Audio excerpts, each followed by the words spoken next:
How to add files to Spotify iPhone 2025.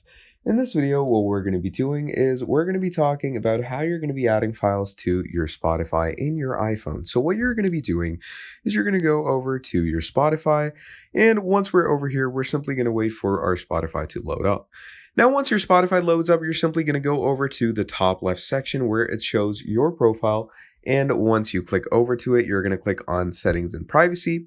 From here, simply scroll down to where it says Storage. Now, once you do that, go over and make sure that your storage is compatible with the files of your phone, okay?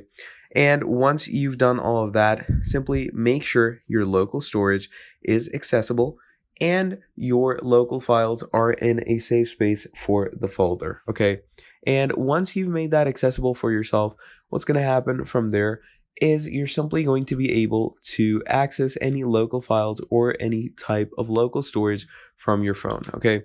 So yeah, that is generally about it. That is how you're going to be adding your very own songs or any type of local files from your folders to your Spotify in the easiest and most simplest way.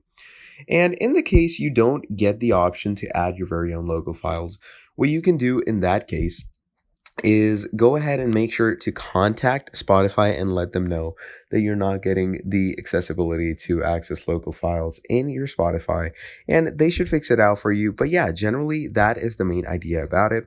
Thank you for watching till the end, and I'm going to be seeing all of you in the next video. Have a great day. Goodbye.